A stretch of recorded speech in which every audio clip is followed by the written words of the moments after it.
Hey guys, welcome back to this channel. In this video, I'll be showing you guys how you can finish the fairy event fast and grow a garden. Now this is what works for me. It could be different for you guys, but here are my tips. You are going to need every plant that are in the seed shop because you will need pretty much everything. It's going to require kind of almost everything. And it needs to have the glimmering mutation as well. I actually haven't got the you need a glimmering carrot. I don't think you'll need that. I'm not sure. But for the rest, I've needed for the fairy event. So make sure you grow all of that.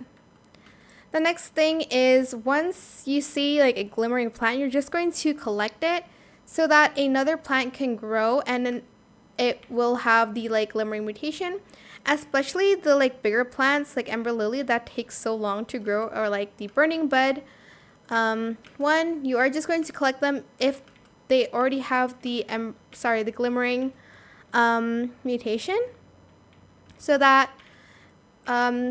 it will grow again and get the mutation. So this one, don't harvest it yet because it doesn't have the glimmering mutation, but the rest you are going to harvest it if they have it.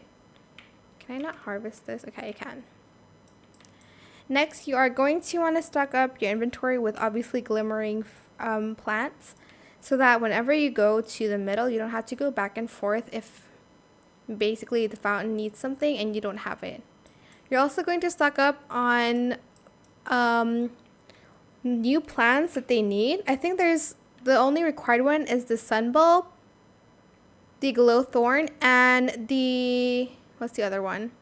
The light shoot is required too, so make sure you open up the seed packs first.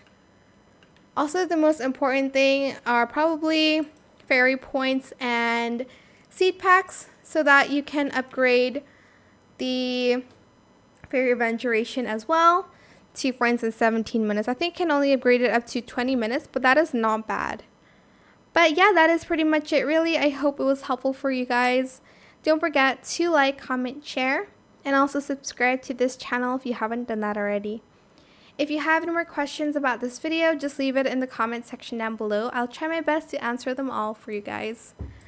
Also, make sure you reset once you're done because you'll need to wait 4 hours and you'll only be able to reset it with fairy points. So I think that's worth it. You'll need 7,000 points per reset. Okay, that is it for this video. Thank you so much for watching. Bye.